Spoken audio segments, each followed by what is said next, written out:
Hello everyone, हम राजस्थान सुजस का मार्च 2022 के अंक को डिस्कस कर रहे हैं और ये जो अंक है राजस्थान सुजस का वो बजट से रिलेटेड है।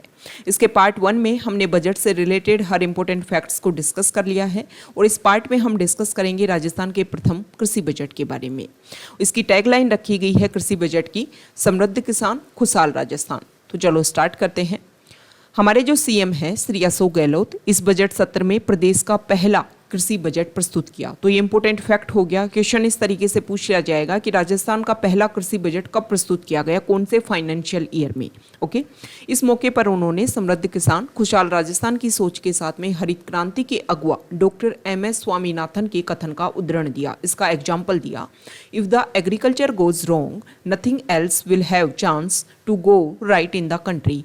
अगर किसी भी कंट्री की एग्रीकल्चर अगर बिगड़ रही है तो समझ लो उस कंट्री में किसी भी अन्य क्षेत्र में प्रगति संभव नहीं है। अब यहाँ पर राजस्थान के कृषि बजट से संबंधित कुछ इंपॉर्टेंट अंश हैं। प्रदेश की जो अर्थव्यवस्था है, अर्थव्यवस्था में जीएसडीपी का लगभग 30% कृषि तथा संबंधित गतिविधियों से आता है। कृषि पर लगभग 85 लाख परिवारों का जीवन यापन निर्भर है। ये इंपॉर्टेंट फैक्ट है। राजस्थान में जैसे आरएएस मेंस का जो एग्जाम होता है उसमें अगर कृषि से रिलेटेड क्वेश्चन आए कि राजस्थान की अर्थव्यवस्था में कृषि का कितना योगदान है तो इस फैक्ट्स का हम यूज़ कर सकते हैं।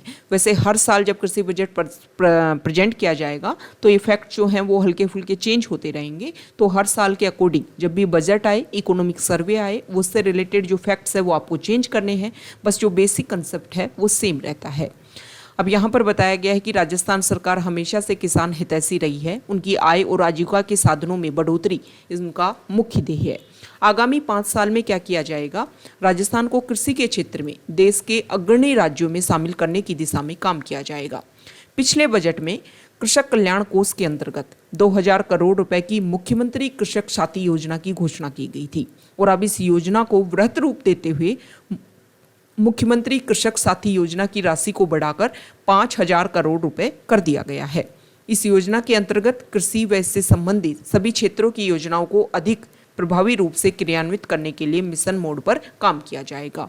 मतलब पहले कृषक साथी योजना उसकी लागत थी 2000 करोड़ रुपए और उसको बढ़ाकर कर दिया गया 5000 करोड़ रुपए।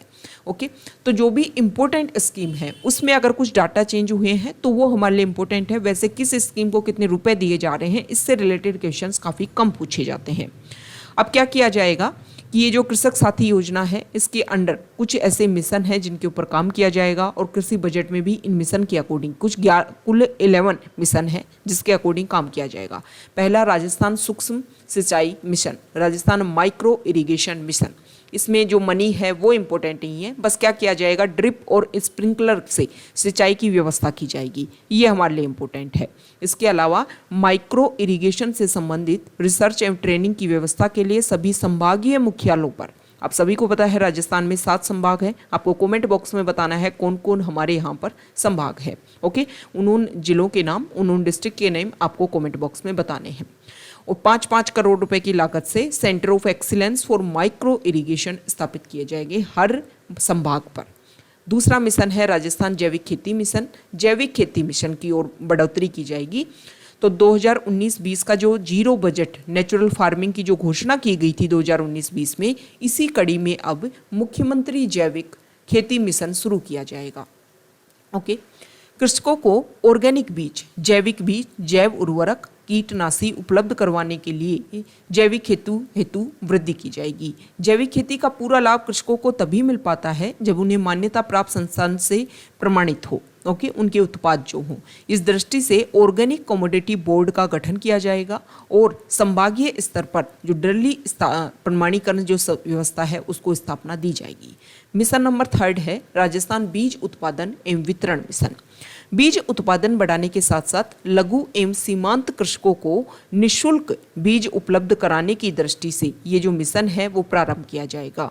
बीज स्वावलंबन योजना के आकार को दोगुना कर आगामी 2 वर्षों में 50,000 किसानों को लाभान्वित किया जाएगा और इसके लिए 9 लाख क्विंटल बीज का उत्पादन भी किया जाएगा। इसके अलावा जो 12 लाख लघु सीमांत कृषक हैं उनको प्रमुख फसलों के प्रमाणित किस्मों के बीज के मिनी किट निःशुल्क उपलब्ध करवाए जाएंगे। नेक्स्ट है राजस्थान मिलेट्स प्रोत्साहन मिशन। इसमें क्या किया जाएगा, मिलेट्स जिसमें बाजरा, ज्वार, छोटे अनाज ओके आदि की खेती को प्रोत्साहित करने के लिए राज्य को मिलेट हब के रूप में विकसित करने के उद्देश्य से राजस्थान मिलेट्स प्रोत्साहन मिशन शुरू किया गया है। इसमें 100 करोड़ रुपए खर्च किए जाएंगे। ज़्यादा से ज़्यादा जो प्रोसेसिंग यूनिट्स हैं मिलेट्स से वो स्थापित की जाएंगी। माइक्रो न्यूट्रिएंट्स, बायोपेस्टिसाइड किट जो हैं वो सस्ते दरों पर उपलब्ध करवाई जाएंगी। बाजरा और अन्य मिलेट्स के संवर्धन, प्रोत्साहन और नवीनतम तकनीकी जानकारी उपलब्ध कराने की दृष्टि से ये इंपॉर्टेंट फैक्ट है। जोधपुर कृषि विश्वविद्यालय के अंतर्गत centre of excellence for millets की स्थापना की जाएगी। क्वेश्चन इस तरीके से आ जाएगा, centre of excellence for millets कहाँ पर स्थापित किया जाएगा, जो जोधपुर का जो कृषि विश्वविद्यालय है उसके अंतर्गत स्थापित किया जाएगा। नेक्स्ट मिशन है राजस्थान संरक्षित खेती mission, Rajasthan protected cultivation mission. संरक्षित खेती हेतु आधुनिक तौर तरीका और तकनीक को अपनाया जाना और गैर मौसमी फसलों के उत्पादन को प्रोत्साहित करने के लिए राजस्थान संरक्षित खेती मिशन प्रारंभ किया गया है। इसमें आगे आने वाले 2 साल में ग्रीन हाउस, किसानों को green house, said net house, low tunnel की स्थापना, ये सारी चीज़ें उपलब्ध करवाई जाएंगी। मिशन 6 है राजस्थान उद्यानिकी विकास mission, Rajasthan horticulture development mission.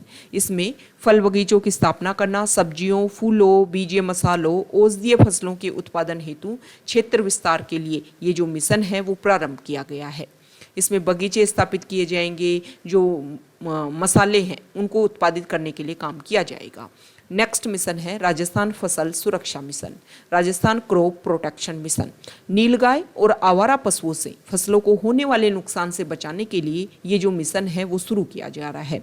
इसमें तारबंदी योजना में सरकार जो है वो हेल्प करेगी। नेक्स्ट मिशन है राजस्थान भूमि उर्वरता mission, Rajasthan land fertility mission.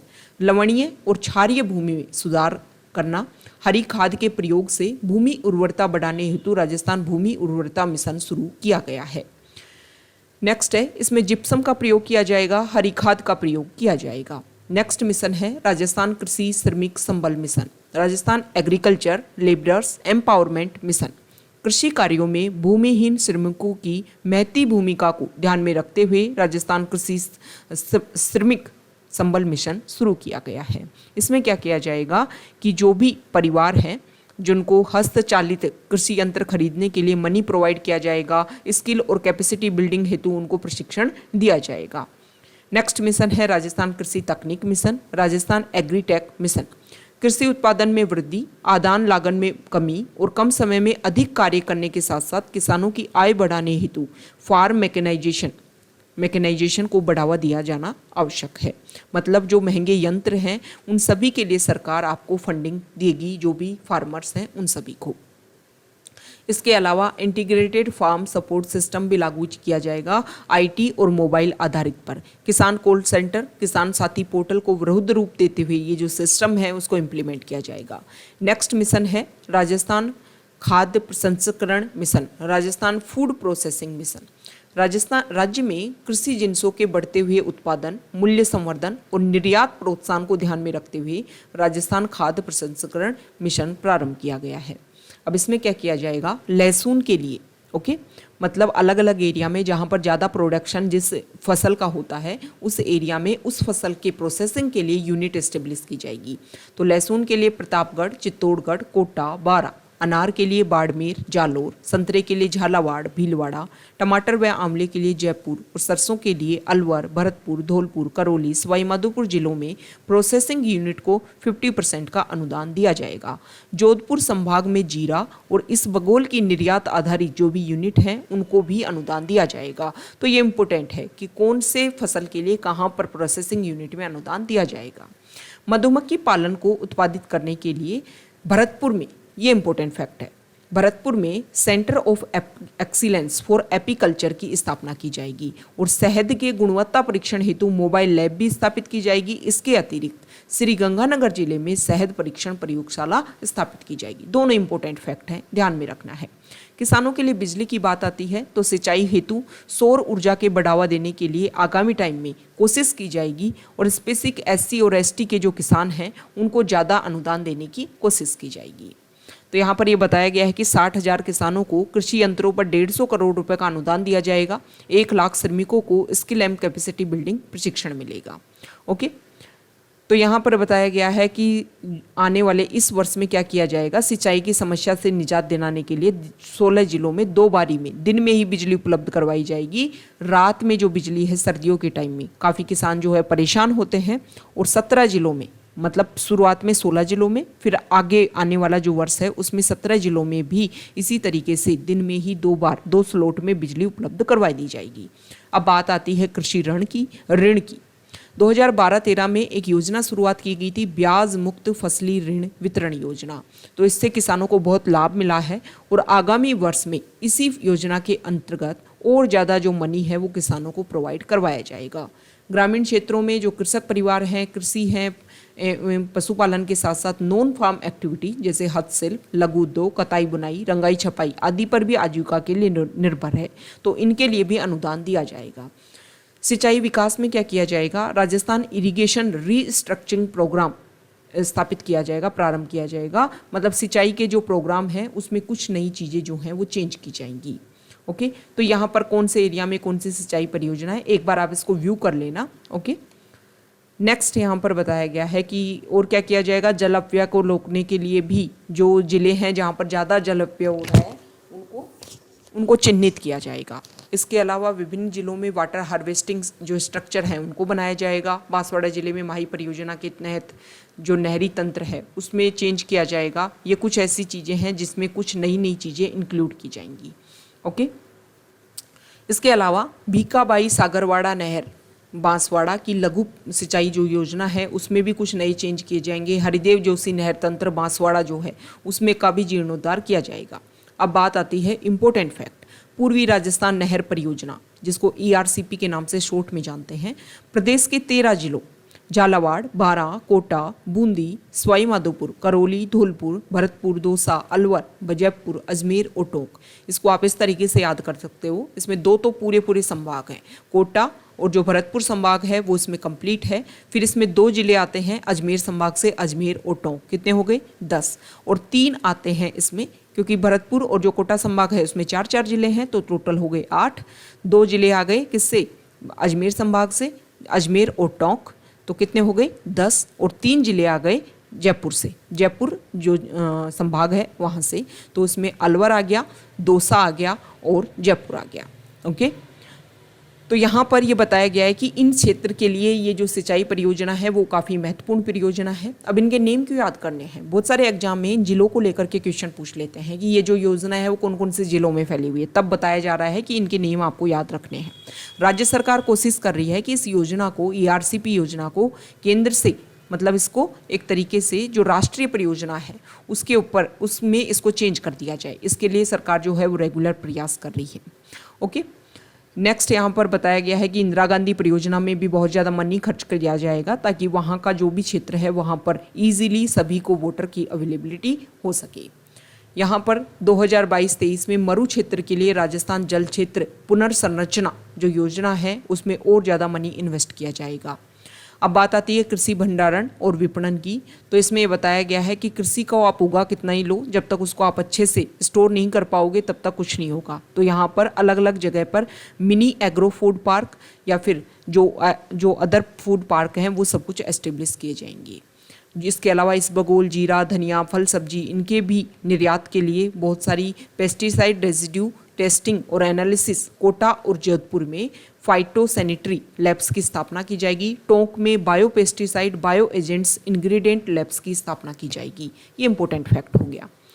अब नेक्स्ट बात आती है कि जैसे कुछ यहाँ पर कुछ ऐसी मंडी हैं उनको डेवलप किया जाएगा, तो ये एक बार देख लेना कि कौन सी जगह जो है वो कहाँ पर पड़ती है। इससे रिलेटेड क्वेश्चन कैसे क्या कर लेते हैं, मैच द फॉलोइंग में क्वेश्चन पूछ लेते हैं, तो एक जनरल अवेयरनेस आपको होना चाहिए। नेक्स्ट यहाँ पर बताया गया है कि देखो कृषि क्षेत्र में अनुसंधान के साथ साथ प्रशिक्षण भी बनाया जाएगा, तो यहाँ पर कृषि महाविद्यालय खोले जाएंगे। इतनी कृषि महाविद्यालय के नेम नहीं पता होता, लेकिन देवली उनियारा जो टोंक में पड़ता है वहाँ पर कृषि विज्ञान केंद्र खोला जाएगा। नाथ द्वारा राजसमंद में पशुपालक प्रशिक्षण संस्थान खुलेगा, ये आप ध्यान में रख लेना। अब ये जो यहाँ देखिए न्यू पेंशन स्कीम जो है उसके बारे में यहाँ पर बताया गया है कि इस बार जो बजट में है घोषणा की है कि 2004 से पहले जो पेंशन स्कीम थी उसको रेगुलर किया जाता है। तो इसको लेकर के यहाँ पर जो भी सरकारी कर्मचारी हैं राजस्थान के, उन्होंने यहाँ पर जो हमारे सीएम हैं उनका आभार व्यक्त किया है। डेयरी और पशुपालन की यहाँ पर बात करी तो प्रदेश के अधिक से अधिक गांवों को सरकारी डेयरी से जोड़ने और रोजगार के अवसर सृजित करने, पशुपालकों की आय बढ़ाने, उपभोक्ताओं को उच्च गुणवत्ता युक्त दुग्ध उपलब्ध कराने के उद्देश्य से आगामी वर्ष में क्या किया जाएगा, और डेयरी एस्टेब्लिश की जाएंगी। कुछ डेयरी जो हैं वो वीमेंस को दी जाएंगी। इसके अलावा अगर हम बात करें तो राजसमंद जिले में, ये इंपॉर्टेंट फैक्ट हो गया, मिल्क पोरेरिंग प्लांट की स्थापना की जाएगी। ओके, इसके अलावा जो मिल्क प्रोसेसिंग आना चाहिए शायद। ओके, जैसलमेर जिला दुग्ध संघ के प्रोसेसिंग प्लांट का भी सुदृढ़ीकरण किया जाएगा। राज्य में जो हमारा राज्य पशु है, ऊंट के पालन, संरक्षण और समग्र विकास हेतु ऊंट संरक्षण एवं विकास नीति लागू की जाएगी।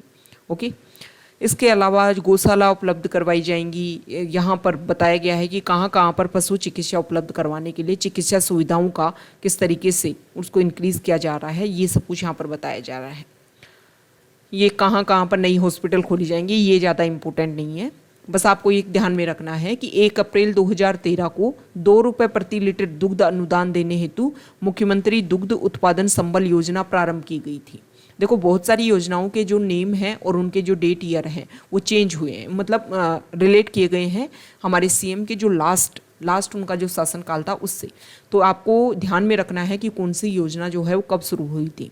तो 2 रुपये प्रति लीटर दूध के ऊपर अनुदान दिया जा रहा था सरकार के द्वारा। अब ये सरकार में अगर हम पूरे देश में कंपैरिजन करें तो संभवतया राजस्थान की ये प्रथम पहल थी। अब 1 फरवरी 2019 से इस योजना को दोबारा लागू किया गया था। अब आगामी वर्ष से क्या किया गया है कि अनुदान राशि को 2 रुपये प्रति लीटर से बढ़ाकर 5 रुपये प्रति लीटर की घोषणा की गई है, जिससे जो किसान हैं, जो भी दुग्ध पालक हैं, दुग्ध उत्पादक हैं, उनको काफ़ी ज़्यादा फायदा होगा। अब कर प्रस्ताव की यहाँ पर बात की गई है कि देखो, अगर हम बात करें तो कोविड के टाइम में कोई नया कर नहीं लगाया गया था, लेकिन अभी प्रेजेंट टाइम में टूरिज्म और हॉस्पिटैलिटी सेक्टर इंडस्ट्री सेक्टर के रूप में पूर्ण मान्यता, मतलब इनको इंडस्ट्री सेक्टर के रूप में पूर्ण मान्यता देने की घोषणा की गई है। इससे भविष्य में इस क्षेत्र पर इंडस्ट्रियल नॉर्म्स के अनुसार ही गवर्नमेंट टैरिफ और लेवीज दिए जाएंगे। ओके, ये बात हो गई। अब यहाँ पर बताया गया है कि किस तरीके से कौन से क्षेत्र को डेवलप करने के लिए कितनी SGST लगेगा, कितना क्या लगेगा, रिको में किस तरीके से जो भी चीज़ें हैं उनको डेवलप करने के लिए क्या किया जाएगा, कृषि और कृषि आधारित जो उद्योग हैं उनको प्रोत्साहन करने के लिए किस तरीके से कहाँ कहाँ पर जो ज़मीन दी जा रही है और ज़मीन जो है उनको डेवलप किया जा रहा है, ये सारी बातें यहाँ पर बताई गई हैं। नेक्स्ट यहाँ पर ज़्यादा देखो, यहाँ से इनको लेकर के कितनी स्टैम्प ड्यूटी है, इस तरीके के जो फैक्ट्स हैं वो पूछते नहीं हैं। लेकिन आप जिस भी एग्जाम के प्रिपरेशन कर रहे हो और अगर आपको लगता है कि इस तरीके के फैक्ट्स भी पूछे जाते हैं तो आपको ध्यान में रखना है। लेकिन अगर आप देखोगे तो इतने फैक्ट्स हैं वो आपको रिलेट ही नहीं कर पाओगे। ओके, तो वो चीज़ें हमें ज़्यादा पढ़नी होती हैं जिनसे हमारा जो आउटपुट है वो ज़्यादा निकले। ओके, जिससे ये लगे कि पोस्ट बेनिफिट जो है वो ज़्यादा हो रहा है। अगर आप इन डाटाज को याद भी कर लोगे तो मान लो अगर इनमें से 2 क्वेश्चंस आते हैं तो उनमें से अगर एक आप राइट भी करते हो तो फिर भी आपका एक तो गलत ही हो जाएगा, क्योंकि इतने डाटा हैं आपको याद ही नहीं हो पाएंगे। ओके, तो वो फैक्ट्स याद करने की जल्दी कोशिश किया करो जो आपके जिनका पोस्ट बेनिफिट जो है वो काफ़ी ज़्यादा निकल के आता है। नेक्स्ट यहाँ पर बताया गया है कि Rajasthan investment promotion scheme 2022 RIPS 2019 में जो लाया गया था ताकि निवेश जो है राजस्थान में और ज़्यादा बढ़ाया जा सके, तो इसको अब 2022 में नई स्कीम लाने की कोशिश की जा रही है। अब इसमें क्या किया जाएगा, नई रिप्स में वर्तमान में जो SGST है उसके पुनर्भरण के विकल्प के रूप में पूंजीगत अनुदान का प्रावधान किया जाएगा। राज्य में पहली बार एथेनॉल पॉलिसी में उत्पादन लिंक प्रोत्साहन का प्रावधान किया गया है, जिसे अन्य चयनित सेक्टर्स पर भी लागू किया जाएगा। वर्तमान में ऐसी इकाइयां जिनको पूर्ववर्ती रिप्स योजना के लाभ मिल रहे हैं, उनको नई रिप्स योजना के आने के पश्चात से समयावधि के लिए नई रिप्स योजना के प्रावधानों का लाभ अथवा विकल्प नहीं मिल पाता है। ऐसी इकाइयों के लिए चयनित सेक्टर कस्टमाइज पैकेज हेतु कार्यकाल आधारित प्रोत्साहन प्रणाली लागू की जाएगी। ओके, 100% छूट की सीमा को यथावत रखते हुए प्रारंभ में 75% स्टाम्प ड्यूटी की छूट दी जाएगी। वाणिज्यिक उत्पादन प्रारंभ होने पर पात्र औद्योगिक इकाई को जमा की गई 25% स्टाम्प ड्यूटी का पुनर्भरण किया जाएगा। मुख्यमंत्री लघु उद्योग प्रोत्साहन योजना एमएसएमई क्षेत्र में निवेश बढ़ाने की दृष्टि से संपूर्ण देश में पहली बार अनूठी योजना है। छोटे व्यवसायी जो उद्योग स्थापित करने में रुचि रखते हैं उन्हें इस योजना में नए उत्साह का संचार हुआ है। नेक्स्ट बताया गया है कि मुख्यमंत्री लघु उद्योग प्रोत्साहन योजना के अंतर्गत 25 लाख रुपए तक के ऋण पर 8% के स्थान पर अब 9% ब्याज जो है उसका अनुदान दिया जाएगा। ओके, अब क्या किया गया है कि वंचित वर्ग तथा यथा दलित, अनुसूचित जाति, अनुसूचित जनजाति, अन्य पिछड़ा वर्ग, अत्यंत पिछड़ा वर्ग, अल्पसंख्यक, आर्थिक रूप से कमजोर वर्ग के लोगों की उन्नति के लिए रिप्स 2019 के अंतर्गत डॉक्टर भीमराव अंबेडकर SC/ST उद्यमी प्रोत्साहन विशेष पैकेज के अंतर्गत अतिरिक्त लाभ दिए गए थे। अब इसको 2022 की जो योजना है उसमें भी ये जो लाभ हैं वो दिए जाएंगे, मतलब इनको रेगुलर रखा जाएगा। ओके, नेक्स्ट यहाँ पर जो बताया गया है, यहाँ देखिए स्किल जो है वो हर क्षेत्र में करने की कोशिश की जाएगी। 2021-22 में नैतिक, धार्मिक और स्वास्थ्य की दृष्टि से मध्य संयम हेतु स्वर्गीय श्री गुरुशरण छाबड़ा जन जागरूकता अभियान चलाने के लिए 5 करोड़ रुपए का प्रावधान किया गया था। मतलब शराब ना पिए लोग, इसके लिए जागरूकता अभियान चलाया गया था। अब इसको रेगुलर किया जाएगा और इसके लिए और प्रोजेक्ट जो है ओज मनी जो है वो इसमें इन्वेस्ट करने की बात रखी गई है। तो ये कृषि बजट से रिलेटेड हमारे कुछ बेसिक फैक्ट्स हो गए हैं। अब क्या हुआ कि जो बजट रखा गया उसके बाद में जो बजट को लेकर के जो वाद विवाद हुआ, मतलब जो डिस्कशन हुआ, तो जवाब में जो सरकार है उन्होंने कुछ और घोषणाएं की हैं 3 मार्च 2022 को, उनको भी हम यहाँ पर डिस्कस करेंगे। ओके, सबसे पहले तो शिक्षा के क्षेत्र में अगर हम देखें, देखो यहाँ पर हॉस्पिटल की बात की गई है कि कहाँ पर उस स्वास्थ्य को प्राथमिक स्वास्थ्य बना देंगे, कहाँ पर नवीन प्राथमिक स्वास्थ्य केंद्र बना देंगे, ये हमारे लिए इम्पोर्टेंट नहीं है। यहाँ पर ये बोला गया है कि इंग्लिश मीडियम जो स्कूल है, महात्मा गांधी इंग्लिश मीडियम जो स्कूल है, वहाँ पर प्री प्राइमरी बाल वाटिका ही आरंभ किया जाना प्रस्तावित है। ओके, नेक्स्ट यहाँ पर बताया गया है कि APJ Abdul Kalam personality development programme प्रारंभ किया जाएगा विद्यालय में जो विद्यार्थी हैं उनके सर्वांगीण विकास के लिए। इसमें डिबेट, ऐसे, कंपटीशन, साहित्यिक गतिविधियाँ, सांस्कृतिक लोक कलाओं में सर्वश्रेष्ठ प्रदर्शन हेतु 1000 विद्यार्थियों का चयन कर उन्हें देश के अन्य राज्यों में जो एक्सपोजर विजिट करवाई जाएगी तथा एक्सचेंज प्रोग्राम में भेजा जाएगा। कोचिंग केंद्रों की गुणवत्ता जांचने के लिए private educational institution regulation and facilitation board का गठन किया जाएगा। कुछ महाविद्यालय खोले जाएंगे जो हमारे लिए इम्पोर्टेंट है नहीं। इसके अलावा अगर हम बात करें तो रोजगारों के लिए बात है कि महात्मा गांधी नरेगा योजना के अंतर्गत वर्ष 2021-22 में सहरिया कथोड़ी जनजाति राज्य के विशेष योग्यजन श्रमिकों को आर्थिक संबल प्रदान करने के लिए कोविड के टाइम में 100 दिन के स्थान पर 200 दिन का रोजगार दिया गया था। इसकी निरंतरता रखी जाएगी इस साल भी और 200 दिन का रोजगार ही उनको दिया जाएगा। देश विदेश में रहने वाले राजस्थानी जो लोग हैं उनको अपने राज्य की जो मिट्टी है उससे जुड़ने के लिए राजस्थान फाउंडेशन जो है वो काफ़ी अच्छा काम कर रहा है। ओसिया जोधपुर में औद्योगिक क्षेत्र विकसित किया जाएगा। सामाजिक सुरक्षा में लेबर वेलफेयर बोर्ड जो है उसका गठन किया जाएगा ताकि असंगठित क्षेत्र में देश में राज्य में जो भी काम कर रहे हैं जैसे मजदूर, कामगार, रेहड़ी ठेले वाले जो लोग हैं उनमें दक्षता, उनके समग्र कल्याण के लिए बोर्ड बनाया गया है। नेक्स्ट यहाँ पर बताई गई है कि आधार मतलब सड़क कहाँ से कहाँ बनाई जाएगी। ओके, नेक्स्ट यहाँ पर पेयजल और भूजल की बात की गई है कि कहाँ से जल की व्यवस्था, कहाँ पर जो लाइन है उस सभी को एस्टेब्लिश किया जाएगा। ये ज़्यादा इम्पोर्टेंट नहीं है। वन और पर्यावरण की बात की गई है तो यहाँ पर आप देखिए कि इको टूरिज्म को बढ़ावा देने के लिए 2-2 करोड़ की लागत से प्रत्येक जिलों में वन क्षेत्र और समीप के क्षेत्र को विकसित करने के लिए एक इको टूरिज्म लव कुश वाटिका विकसित करने की घोषणा की गई है। आना सागर झील अजमेर, चूहड़ सिद्ध घाटी अलवर, सवाई माता बांसवाड़ा, शाहबाद बारा, जूना पत्रासार बाड़मेर, मांडेरा रूंड भरतपुर, भड़क छात्रीखेड़ा भीलवाड़ा, जोड़बीड़ बीकानेर, भीमदक बूंदी, मोहर मगरी चित्तौड़गढ़, श्याम पांडिया तारानगर चूरू, गोलमेन दौसा, दमोह वाटरफॉल धौलपुर, रतनपुर बिछिवाड़ा डूंगरपुर, धन्ना सागर बरानी हनुमानगढ़, ये सारे जो नेम है ना वो आप एक बार देख लेना। ओके, इसके अलावा क्या किया जाएगा, यहाँ देखो इस एरिया में जो चीज़ें हैं वो डेवलप करने की कोशिश की जा रही है।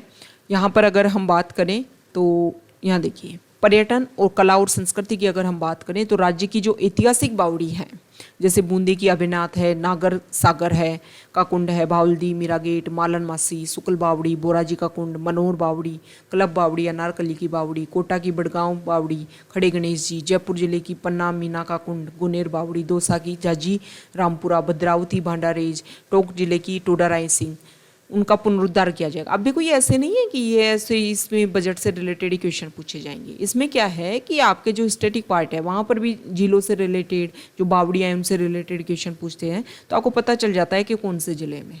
ओके, तो ये मैच करवा लेते हैं, पूछ लेते हैं, नाम दे देंगे, जाजी रामपुरा दे देंगे, कौन से ज़िले में स्थित है तो पता होना चाहिए, दौसा में। राणा हमीर की स्मृति में सवाई माधोपुर में राणा हमीर पैनोरमा, और इसके अलावा दुर्गादास राठौड़ की स्मृति में जोधपुर में वीर दुर्गादास पैनोरमा। गोविंद गुरु की कर्मस्थली छाणी मगरी डूंगरपुर में पैनोरमा का निर्माण किया जाएगा। ये इंपॉर्टेंट फैक्ट हो गए, आपको ध्यान में रखने हैं। नेक्स्ट यहाँ पर बताया गया है कि नए नए हमारे यहाँ पर मजिस्ट्रेट कार्यालय जो हैं वो खोले गए हैं। इसके अलावा सरदार पटेल पुलिस सुरक्षा दांडिक न्याय विश्वविद्यालय जोधपुर में सुविधाओं का विस्तार करते हुए national forensic science university Gandhinagar Gujarat का ऑफ कैंपस यहाँ पर खोला जाएगा। ये इंपॉर्टेंट फैक्ट हो गया। अब यहाँ पर हमारे जो न्यायालय हैं वो खोले जा रहे हैं, तो इसमें बताया गया है कि नागौर में विशेष न्यायालय, ये पहले भी हम डिस्कस कर चुके हैं। ओके, इसमें कुछ नया ऐड किया गया है, वो आप देख लेना। तो ये सारी चीज़ें हो गई। अब बात आती है कृषि से रिलेटेड, तो कृषि से पहले भी बहुत सारे कृषि महाविद्यालय, ये इतने क्वेश्चंस नहीं, इतने जो डाटा हैं, इतने मतलब किसी फैक्ट को लेकर के अगर 10-20 नेम है तो वो उनको लेकर के क्वेश्चन नहीं पूछते। ओके, कोई स्पेसिफिक अगर टर्म है, स्पेसिफिक कोई योजना है तब पूछ लेंगे। ओके, चाहे आपके फिर 15 जिले हों उसमें, तब आपको ध्यान में होना चाहिए। ओके, तो यहाँ पर मेडी टूरिज्म वेलनेस सेंटर की बात की गई है कि नाथ द्वारा राजसमंद में मेडी टूरिज्म वेलनेस सेंटर संचालित होगा। ये आपको ध्यान में रखना है, इंपॉर्टेंट फैक्ट हो गया। इसके अलावा पीबीएम अस्पताल में बीकानेर में कार्डियोवैस्कुलर साइंस सेंटर, इसके अलावा जन सहयोग की सहायता से कार्डियोवैस्कुलर सेंटर ऑफ एक्सीलेंस के रूप में क्रमोन्नत किया जाएगा पीबीएम अस्पताल बीकानेर में। यहाँ पर अगर हम बात करें आयुर्वेद की, तो उदयपुर में जो आयुर्वेद महाविद्यालय है वहाँ पर जो है वो और ज़्यादा उसकी क्षमता को बढ़ाया जाएगा। ओके, आरटी के तहत निजी विद्यालयों में जो भी बालिकाएं हैं उनकी 12वीं तक की फीस का पुनर्भरण इंदिरा महिला शक्ति निधि से होगा। ओके, इसके अलावा अगर हम देखें तो 2 लाख बालिकाओं को आगामी वर्ष में रानी लक्ष्मीबाई आत्मरक्षा प्रशिक्षण माध्यम के अभियान के माध्यम से सेल्फ डिफेंस का प्रशिक्षण दिया जाएगा। शांति और अहिंसा निदेशालय के लिए और ज़्यादा रुपए जो खर्च करने की यहाँ पर बात रखी गई है। इसके अलावा महिला स्वयं सहायता समूह के सदस्यों को जोड़ते हुए जयपुर में महिला कोऑपरेटिव बैंक, राजस्थान महिला निधि की स्थापना राजीविका के माध्यम से की जाएगी। ये आप ध्यान रख लेना, किसके माध्यम से की जाएगी, राजीविका। अब राजीविका क्या है, इसको बारे में आप कहाँ से पता कर सकते हो, आपको इकोनॉमिक सर्वे जो है उसको पढ़ना है, उसमें ये जो टर्म है उसके बारे में दे रखी होगी। ओके, इसके अलावा माउंट आबू सिरोही में एडवेंचर खेलों के लिए एडवेंचर स्पोर्ट ट्रेनिंग और माउंटेनिंग जो सेंटर है उसको स्थापित किया जाएगा। बहुत सारे स्टेडियम हमारे यहाँ पर बनाए गए जाएंगे। इसके अलावा जो डीबीटी वाउचर योजना है इसमें SC ST OBC MBC EBC के कॉलेज छात्रों को आवासीय सुविधा के लिए अल्पसंख्यक समुदाय के छात्रों को भी इस योजना में अब शामिल किया जाएगा। इसके अलावा विशेष योग्यजन जो लोग हैं उनको 1000 रुपये की मासिक आर्थिक सहायता दी जाएगी। और अगर हम बात करें तो सीकर के नानी बीड़ क्षेत्र को इको पार्क और पक्षी विहार के रूप में विकसित किया जाएगा। नेक्स्ट है यहाँ पर जो सड़क बनाई जाएंगी उसके बारे में बताया गया है। फिर बात आ जाती है पेयजल की और भूजल की, ऊर्जा की और पर्यटन कला और संस्कृति की। ओके, तो यहाँ पर बताया गया है जैसे मीरा स्मारक राव दूडागढ़ मेड़ता नागौर, मूसी महारानी की छतरी नीलकंठ अलवर, अजीत विवेक म्यूजियम खेतड़ी झुंझुनू, राजकीय संग्रहालय भरतपुर, मोलेला खमनौर राजसमंद आदि को विकसित किया जाएगा। जोगेश्वर धाम नावा नागौर में जो है उसका पर्यटन स्थल के रूप में विकसित होगा। सुइया धाम चोटन बारमठ गोठ मांगलो जायल नागौर इनको भी विकसित किया जाएगा। और जोधपुरिया निवाई टोंक में श्री देव नारायण पैनोरमा बनाया जाएगा। ओके, कृषि एवं संबंधित क्षेत्र कृषि महाविद्यालय खोले जाएंगे। ये सब कुछ ज़्यादा इम्पोर्टेंट नहीं है, ये गृह से रिलेटेड हैं। अब बात आ जाती है यहाँ देखिए किससे रिलेटेड है ये, ये सुशासन से रिलेटेड है। तो यहाँ पर बताया गया है कि सुलभ संस्था के माध्यम से जो शौचालय हैं चिकित्सा संस्थानों में उनका रखरखाव रखा जाएगा। ऐसे परिवार जिसमें सिर्फ दिव्यांग, विधवा और बुजुर्ग सदस्य ही हैं, सरकार की कल्याणकारी योजनाओं का समुचित लाभ प्राप्त करने से अगर वंचित नहीं रहे, इसके लिए मुख्यमंत्री हमारी जिम्मेदारी योजना प्रारंभ होगी। इस योजना के अंतर्गत ऐसे चिन्हित परिवार को टोल फ्री सीएम हेल्पलाइन का फोन एकमात्र कर देगा। फोन मात्र पर उनका जो काम है वो कर दिया जाएगा। सेवा प्रेरक जो है घर जाकर के उनके सारे डॉक्यूमेंट्स तैयार करवाएगा। इसके अलावा पत्रकार जो पार्ट है हमारी सोसाइटी का, उनके पत्रकारों के बच्चों के लिए प्री मैट्रिक और पोस्ट मैट्रिक जो छात्रवृत्ति है वो इस साल से, आगामी वर्ष से राजस्थान पत्रकार और साहित्यकार कल्याण कोष से उनको ये छात्रवृत्ति दी जाएगी। यहाँ पर जो पेंशन स्कीम है उसके बारे में बताया गया है कि 10% की जो मासिक कटौती की जाती थी 1 अप्रैल 2022 से देय वेतन से उनको समाप्त कर दिया जाएगा। ओके, कार्मिकों से पूर्व में की जा रही कटौती को उनके पेंशनर मेडिकल फंड की राशि समायोजित कर शेष राशि उनके रिटायरमेंट के समय जीपीएफ पर देय इंटरेस्ट रेट के साथ में एक मुश्त लौटा दी जाएगी। 1 अप्रैल 2022 से एनपीएस के अंतर्गत होने वाले कार्मिकों की प्रतिमाह 10% कटौती बंद होने से अप्रैल से बढ़ा हुआ वेतन उनको दिया जाएगा। ओके, 1 जनवरी 2004 से जो ये पेंशन स्कीम है उसको बंद कर दिया गया था, अब उसको दोबारा से चालू कर दिया गया है। तो ये मार्च का महीना फागोत्सव होली का त्यौहार था, तो इससे रिलेटेड कुछ बेसिक फैक्ट्स हैं और ये हमारा सुजस कंप्लीट हो गया है मार्च 2022 का जो अंक है। अगर आप यहाँ तक आए हैं, वीडियो आपको अच्छा लगा है, प्लीज़ वीडियो को लाइक कर दीजिए, शेयर कर दीजिए और चैनल को सब्सक्राइब कर दीजिए। आप हमारे Telegram channel volcano RAS academy के साथ में जुड़ सकते हैं, वोल्केनो आरएएस अकेडमी के साथ में जुड़ सकते हैं। वहाँ पर बहुत सारी इंपॉर्टेंट PDF आप सभी के साथ में शेयर की जाती हैं। Okay, thank you.